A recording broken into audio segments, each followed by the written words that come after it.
আমি গায়ত্রী। আমি আপনাদের কাছে আবার নিয়ে এসেছি একটু মাশরুম রান্না।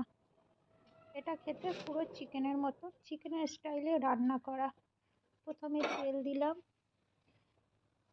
সরিষার তেল দিয়ে তার মধ্যে আপনার অন্য তেলও দিতে পারেন, অলিভ অয়েল, রিফাইন অয়েল, কিন্তু সরিষার তেল অল্প দেবে, সবটা মিলিয়েও করতে পারে। ধনে জিরে তেজপাতা দিলাম। আমি একটু সবসময় রান্না অল্প তেলে চেষ্টা করি। একটু এবারে পেঁয়াজ রসুন দিলাম, রসুন পেঁয়াজ।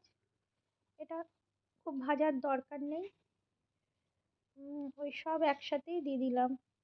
এরপরে আলু দেব, আলুটাও কাঁচা আলু দিয়ে দিলাম। কোনো কিছু খুব ভাজছি না, কারণ এটা আমি প্রেশার কুকারে করব। এটা আদা, একটা টুকরা আদা কুড়িয়ে দিলাম। আদা কম বেশি দেওয়া যায়। এবার মাশরুমগুলো জলে ভিজিয়ে রেখেছিলাম, একটু গরম জলে, একটু ওর গন্ধ আসে, সেই গন্ধটা বেরিয়ে যাবে, গরম জলে কিছুক্ষণ চুবিয়ে রাখতে হয়। তারপরে যখন আমি এবার ধনে জিরে, হলুদ, নুন দিলাম পরিমাণ মতন। আর এই মাশরুমটা জলে ভিজিয়ে রাখার জন্য গরম জলে ভিজিয়ে রেখেছি, এর ভেতর থেকে গন্ধটা বেরিয়ে গেছে।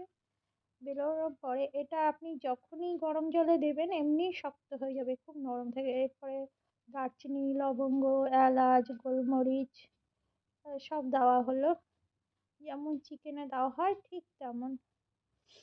এটা আপনি সব মেখেও একসাথে রেখে দিলেও খুব ভালো রান্না হয়।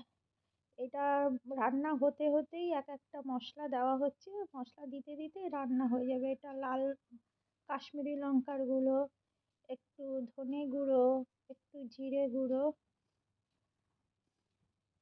এটা দেওয়া হলো। এবার ভালো করে নাড়িয়ে এটাকে ঢেকে ওই আস্তে আজে ঢেকেই আপনি আধা ঘন্টা রেখে দেবেন। আর যদি তাড়াহুড়ো হয় নেড়ে চেড়েও জল দিতে পারেন, দুটোই করা যাবে। এরপরে এটা মশলাটা ভালো করে ভাজা একসাথে হয়ে গেছে। এবার আবার টমেটোটা দিলাম। এবার টমেটোটা দিয়ে টমেটো থেকে কিছুটা জল বেরোবে, এটা আরেকটুখানি সেদ্ধ সেদ্ধ হবে। খুব বেশি এটা কখনো নিচেও লাগবে না, ওই অল্প অল্প করে তরকারিটা দিলে তরকারি এটা ভাজা হয়ে গেল। টমেটোটাও খুব ভাজার দরকার নেই, অনেকক্ষণ ধরেই যতক্ষণ আমি রেখে দিয়েছি ততক্ষণে যতটা হয়েছে, পেঁয়াজটা ভাজা হয়ে গেলে তরকারি নাড়তে নাড়তে পেঁয়াজ আর রসুন এটা ঠিক মতন যদি ভাজা হয়ে যায় তাহলেই হয়ে যাবে। একটু কস্তুরি মেথি দিয়েছি, তেল ছাড়বে অল্প। এই যে একটা প্রেসারে সিটি মারতে হবে দুটো, পুরো চিকেনের মতন টেস্ট কমপ্লিট হয়ে গেল। দুটো তিনটে সিটি পড়লো, যতক্ষণ খুলে গেল, তারপরে পুরো সব একসাথে সেদ্ধ হয়ে গেছে। খুবই সুন্দর খেতে, এইভাবে করে খাবেন, ভালো লাগবে।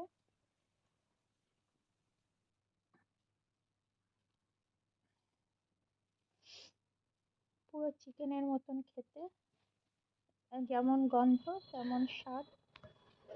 এটা খাওয়াও খুব উপকার।